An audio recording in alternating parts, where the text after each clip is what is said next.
जी की, सरदार सेवालाल स्वामी जी की, सेवालाल महाराज की।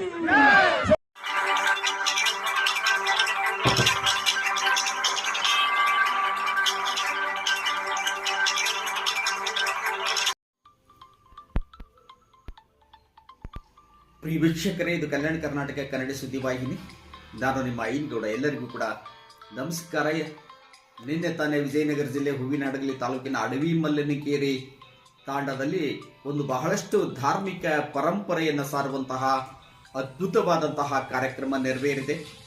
ಬಂಜಾರ ಸಮುದಾಯದ ಗುರುಗಳು ಸಂತ ಸೇವಾಲಾಲ್ ಗುರುಗಳ ಪುತ್ಥಳಿ ಸ್ಥಾಪನೆಯಾಗಿದೆ, ಸರ್ಕಲ್ ಸ್ಥಾಪನೆಯಾಗಿದೆ.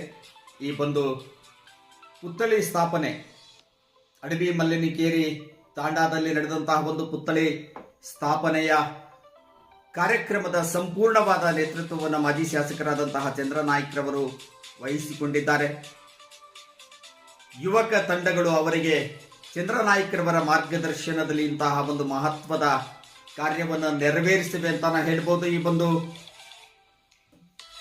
ಕಾರ್ಯಕ್ರಮಕ್ಕೆ ಸಂತ ಸೇವಾಲಾಲ್ ಪುತ್ಥಳಿ ಅನಾವರಣ ಕಾರ್ಯಕ್ರಮಕ್ಕೆ ಚಿತ್ರದುರ್ಗದ ಬಂಜಾರ ಪೀಠದ ಸರ್ದಾರ್ ಸೇವಾಲಾಲ್ ಸ್ವಾಮೀಜಿಗಳು, ಉತ್ತರ ಪ್ರದೇಶ್ ನಾಗಸಾಧುಗಳು ಆಗಮಿಸುವುದರ ಮೂಲಕ ಈ ಒಂದು ನೂತನವಾಗಿ ನಿರ್ಮಾಣಗೊಂಡಂತಹ ಪುತ್ಥಳಿಯನ್ನ ಸಂತ ಸೇವಾಲಾಲ್ ರವರ ಪುತ್ಥಳಿಯನ್ನ ಅನಾವರಣಗೊಳಿಸಿದ್ರು.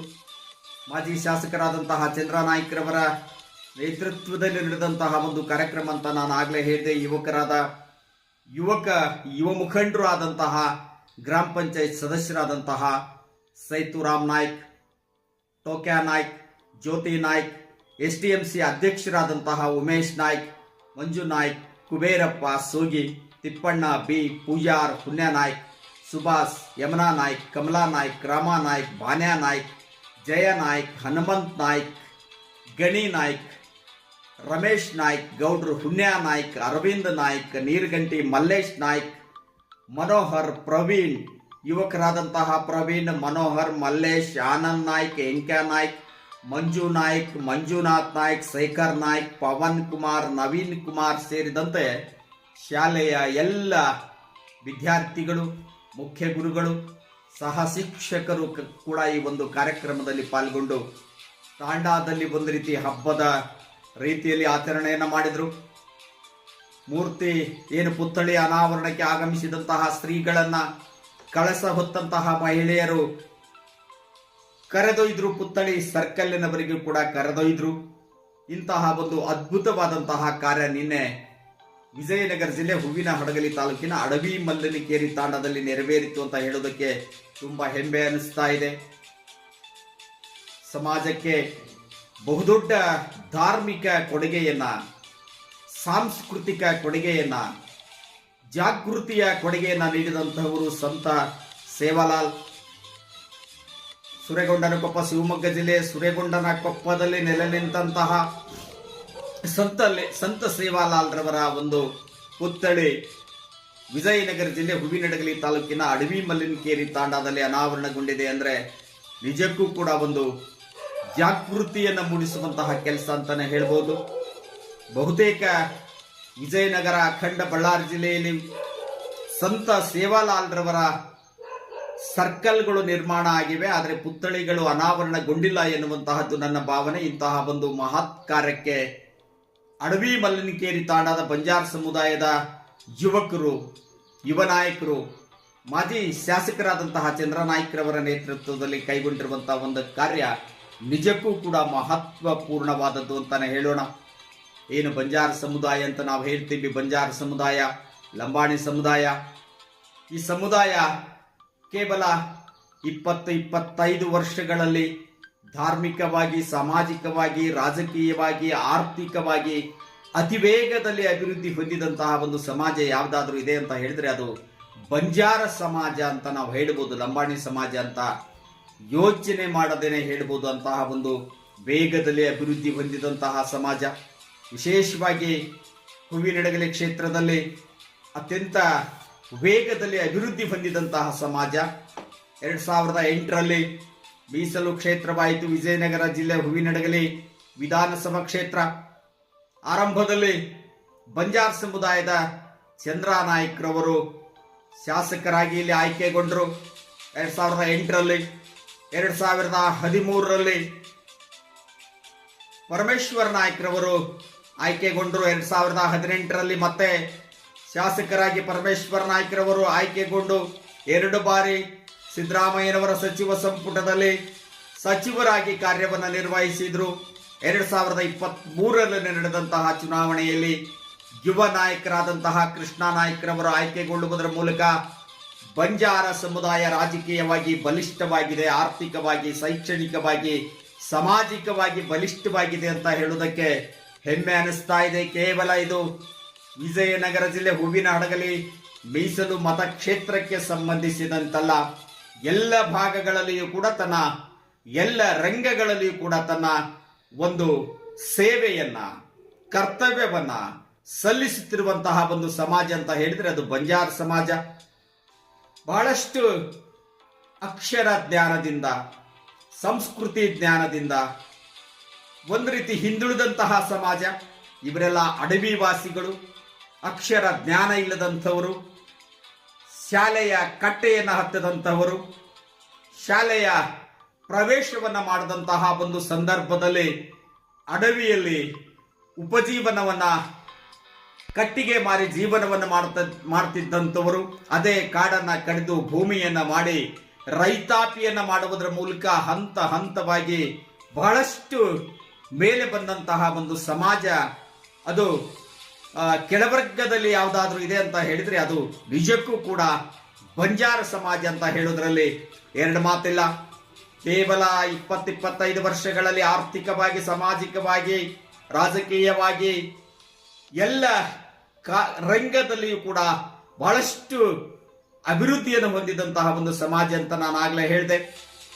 ಇಂತಹ ಒಂದು ಸರ್ಕಾರದ ಯಾವುದೇ ಸೌಲಭ್ಯಗಳನ್ನು ಪಡೆಯುವಲ್ಲಿಯೂ ಕೂಡ ಪ್ರಥಮ ಸ್ಥಾನದಲ್ಲಿರುವಂತಹದ್ದು ಯಾವುದಾದ್ರೂ ಒಂದು ಸಮಾಜ ಇದೆ ಅಂತ ಹೇಳುವುದಾದ್ರೆ ಅದು ಬಂಜಾರ ಸಮಾಜ, ಲಂಬಾಣಿ ಸಮಾಜ ಅಂತ ಹೇಳುವುದರಲ್ಲಿ ಆಶ್ಚರ್ಯ ಏನಿಲ್ಲ.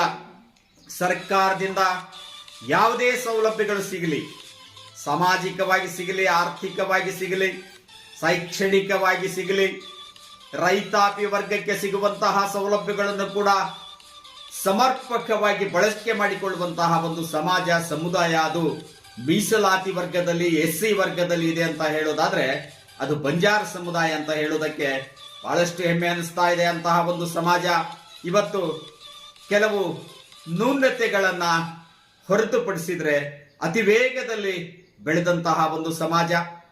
ಅಷ್ಟೇ ಎಲ್ಲ ಸಮುದಾಯದವರೊಂದಿಗೂ ಕೂಡ ಅನ್ಯೋನ್ಯ ಸಂಬಂಧವನ್ನು ಹೊಂದುವಂತವರು, ಬಾಳಿ ಬದುಕುವಂತವರು ಈ ಲಂಬಾಣಿ ಸಮಾಜ ಅಂತ ಹೇಳ್ಬೋದು. ಇವರು ಪ್ರತ್ಯೇಕವಾಗಿ ವಾಸವನ್ನು ಮಾಡ್ತಾರೆ, ಪ್ರತ್ಯೇಕವಾದಂತಹ ತಾಂಡಗಳಿರ್ತವೆ.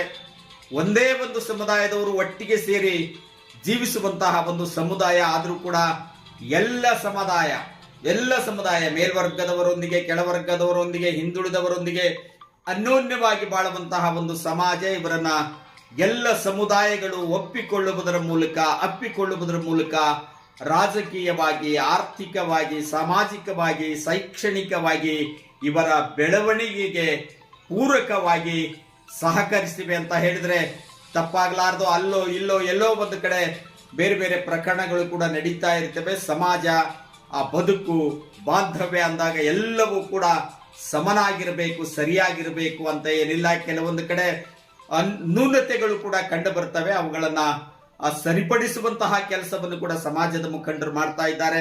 ಹೇಗೆ ಲಿಂಗಾಯತ ಸಮಾಜ ಬಸವಣ್ಣನವರನ್ನ ಮುಂದಿಟ್ಟುಕೊಂಡು, ಕುರುಬ ಸಮಾಜ ಕನಕದಾಸರ ಆದರ್ಶಗಳನ್ನ ಮುಂದಿಟ್ಟುಕೊಂಡು, ವಾಲ್ಮೀಕಿ ಸಮಾಜ ಮಹರ್ಷಿ ವಾಲ್ಮೀಕಿಗಳ ಆದರ್ಶಗಳನ್ನ ಮುಂದಿಟ್ಟುಕೊಂಡು, ಅಂಬಿಗರ ಸಮಾಜ ಅಂಬಿಗರ ಚೌಡಯ್ಯನವರ ಆದರ್ಶಗಳನ್ನ ಮುಂದಿಟ್ಟುಕೊಂಡು, ಈಡಿಗ ಸಮಾಜ ಬ್ರಹ್ಮಶ್ರೀ ನಾರಾಯಣ ಗುರುಗಳ ಆದರ್ಶಗಳನ್ನ ಮುಂದಿಟ್ಟುಕೊಂಡು, ದಲಿತ ಸಮಾಜ BR ಅಂಬೇಡ್ಕರ್ ರವರ ಆದರ್ಶಗಳನ್ನ ಮುಂದಿಟ್ಟುಕೊಂಡು, ಹೀಗೆ ಅವರವರ ಆದರ್ಶ ದಾರ್ಶನಿಕ ನಾಯಕರ ಆದರ್ಶಗಳನ್ನ ಮುಂದಿಟ್ಟುಕೊಂಡು ನಿಧಾನವಾಗಿ ಸಂಘಟಿತರಾಗುವುದರ ಮೂಲಕ ತಮ್ಮ ಅಭಿವೃದ್ಧಿಯನ್ನ ಕಂಡುಕೊಂಡಂತಹ ಸಮುದಾಯಗಳಲ್ಲಿ ಬಂಜಾರ ಸಮುದಾಯವು ಒಂದು. ಮಾಜಿ ಶಾಸಕರಾದಂತಹ ಚಂದ್ರ ನಾಯ್ಕರವರು ಇಂತಹ ಒಂದು ಕಾರ್ಯವನ್ನ ಕೈಗೊಂಡಿದ್ದಾರೆ. ಅವರಿಗೆ ಅಭಿನಂದನೆಯನ್ನು ಸಲ್ಲಿಸೋಣ. ಏಕೆ ಬೇಕು ಪುತ್ಥಳಿಗಳು, ಏಕೆ ಬೇಕು ಸರ್ಕಲ್ಗಳು, ಏಕೆ ಬೇಕು ದೇವಸ್ಥಾನಗಳು, ಏಕೆ ಬೇಕು ಧಾರ್ಮಿಕ ಛತ್ರಗಳು ಅಂತ ಹೇಳೋದಾದ್ರೆ ಅದು ನಮ್ಮ ಪೂರ್ವಿಕರ ಸ್ಮರಣೆ, ನೆನಪು, ಅವುಗಳು ಬೇಕಾಗ್ತವೆ ನಮಗೆ. ನಾವು ಯಾರು, ನಮ್ಮ ಇತಿಹಾಸ ಏನು, ನಾವೆಲ್ಲಿಂದ ಬಂದ್ವಿ, ನಮ್ಮ ಅಜ್ಜ ಯಾರು, ಅಮ್ಮ ಯಾರು, ತಾತ ಯಾರು, ಮುತ್ತಾತ ಯಾರು ಎನ್ನುವುದಕ್ಕೆ ನಮ್ಮ ಮನೆಯಲ್ಲಿರುವಂತಹ ಸಣ್ಣ ಪುಟ್ಟ ಭಾವಚಿತ್ರಗಳೇ ನಮಗೆ ಸಾಕ್ಷೀಕರಿಸುವಂತಹ ಸಂದರ್ಭದಲ್ಲಿ ಇವತ್ತು ನಮ್ಮನ್ನ ಸರಿಯಾದ ಮಾರ್ಗದಲ್ಲಿ ನಡೆಯೋದಕ್ಕೆ, ಸರಿಯಾದ ಒಂದು ದಾರಿಯಲ್ಲಿ ಸಾಗೋದಕ್ಕೆ ಧಾರ್ಮಿಕವಾಗಿ, ಆರ್ಥಿಕವಾಗಿ, ಸಾಮಾಜಿಕವಾಗಿ ಕಲಿಸಿಕೊಟ್ಟಂತಹ ಬುದ್ಧ, ಬಸವ, ಅಂಬೇಡ್ಕರ್ ಅವರನ್ನ ಒಂದು ನಾವು ಯಾಕೆ ಸ್ಮರಿಸ್ತೀವಿ, ಅವರನ್ನ ಯಾಕೆ ಪುತ್ಥಳಿಗಳನ್ನಾಗಿ ಮಾಡ್ತೀವಿ, ದೇವಸ್ಥಾನಗಳನ್ನ ಕಟ್ಟಿಸ್ತೀವಿ, ಯಾಕೆ ಅವರಿಗೆ ನಾವು ಅವರವರ ಜನ್ಮ ದಿನಾಚರಣೆಯನ್ನು ಆಚರಿಸುವುದರ ಮೂಲಕ ಪೂಜೆಗೈತೀವಿ ಅಂತ ಹೇಳೋದಾದ್ರೆ ಅದು ನಮ್ಮ ಇತಿಹಾಸ, ಅದು ನಮ್ಮ ಪರಂಪರೆ. ನಮ್ಮ ಪರಂಪರೆ ಇತಿಹಾಸವನ್ನ ನಾವು ಯಾವತ್ತೂ ಕೂಡ ಮರೆಯೋದಕ್ಕಾಗೋದಿಲ್ಲ. ಆ ಒಂದು ಹಾದಿಯಲ್ಲಿ, ಆ ಒಂದು ನಿಟ್ಟಿನಲ್ಲಿ ಇವತ್ತು ಅಡವಿ ಮಲ್ಲಿನಿಕೇರಿ ತಾಂಡದಲ್ಲೇನೋ ಸಂತ ಸೇವಾಲಾಲ್ರು ಕೇವಲ ಬಂಜಾರ ಸಮುದಾಯಕ್ಕಷ್ಟೇ ಅಲ್ಲ, ಎಲ್ಲ ತುಳಿತಕ್ಕೊಳಗಾದಂತಹ ಸಮುದಾಯಗಳಿಗೆ, ದುರ್ಬಲ ವರ್ಗದವರಿಗೆ, ಧ್ವನಿ ಇಲ್ಲದ ವರ್ಗದವರಿಗೆ ಜಾಗೃತಿಯನ್ನು ಮೂಡಿಸಿದಂತಹ ಒಬ್ಬ ಮಹಾನ್ ಸಂತ ಸೇವಾಲಾಲ್ರ ಒಂದು ಪುತ್ಥಳಿಯನ್ನು ಅನಾವರಣಗೊಂಡಿದೆ. ಇದು ಒಂದು ಮಹತ್ವದ ಕಾರ್ಯ ಅಂತಾನೆ ಹೇಳೋಣ.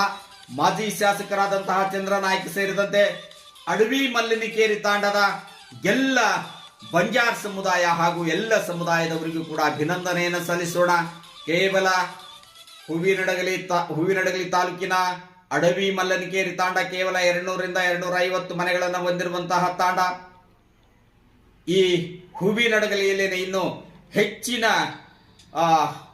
ಜನಸಂಖ್ಯೆಯನ್ನ, ಹೆಚ್ಚಿನ ಮನೆಗಳನ್ನು ಹೊಂದಿರುವಂತಹ ತಾಂಡಗಳು ಕೂಡ ಇವೆ. ಆದರೆ ವಿಶೇಷವಾಗಿ ಅಡವಿ ಮಲ್ಲಿನಿಕೇರಿ ತಾಂಡದಲ್ಲಿ ಸಂತ ಸೇವಾಲಾಲ್ರವರ ಪುತ್ಥಳಿ ಅನಾವರಣಗೊಂಡಿದೆ ಅಂದ್ರೆ ಅದು ನಿಜಕ್ಕೂ ಕೂಡ ಅಲ್ಲಿ ಒಂದು ಧಾರ್ಮಿಕ ಪರಂಪರೆ ಇದೆ, ಸಂತರ ನೆರಳಿದೆ, ಸಂತರ ಹೆಜ್ಜೆ ಗುರುತುಗಳಿವೆ. ಇದು ಕೇವಲ ಪುತ್ಥಳಿ ಅನಾವರಣ, ಸರ್ಕಲ್ ನಿರ್ಮಾಣ ಅಲ್ಲ, ಅದರ ಬಗ್ಗೆ ಕಾಳಜಿ, ಎಚ್ಚರಿಕೆ ಎಲ್ಲವೂ ಕೂಡ ಇರಲಿ ಎನ್ನುವಂತಹ ಒಂದು ಮನವಿಯನ್ನು ಮಾಡಿಕೊಳ್ಳುವುದರ ಮೂಲಕ ಯುವ ಸಮೂಹದಲ್ಲಿ ಯುವಕರೇನಿದ್ದೀರಿ, ನಿರ್ಮಾಣ ಮಾಡುವುದಷ್ಟೇ ಅಲ್ಲ, ಅದನ್ನ ಕಾಪಾಡಿಕೊಳ್ಳಬೇಕು, ರಕ್ಷಣೆ ಮಾಡಬೇಕು. ಅದಕ್ಕೆ ಯಾವುದೇ ಅಪಚಾರ ಆಗದಂತೆ ಅದರ ಆ ಒಂದು ಪುತ್ಥಳಿಗೆ ರಕ್ಷಣೆ, ಸಂತ ಏನು ದಾರ್ಶನಿಕರು, ಧಾರ್ಮಿಕ ಗುರುಗಳು, ಸಂತರು, ಸಾಧುಗಳಿದ್ದಾರೆ, ಅವರಿಗೆ ರಕ್ಷಣೆಯನ್ನ ನೀಡುವಂತಹ ಕೆಲಸ, ಅವರ ಪುತ್ಥಳಿಗಳಿಗೆ, ಮೂರ್ತಿಗಳಿಗೆ ರಕ್ಷಣೆಯನ್ನು ನೀಡುವಂತಹ ಕೆಲಸ ಕೂಡ ಆಗಬೇಕು. ಅದು ಆಗಲಿ ಎನ್ನುವಂತಹ ಒಂದು ಬಯಕೆಯನ್ನು ಸಲ್ಲಿಸುವುದರ ಮೂಲಕ ಎಲ್ಲರಿಗೂ ಕೂಡ ನಮಸ್ಕಾರ.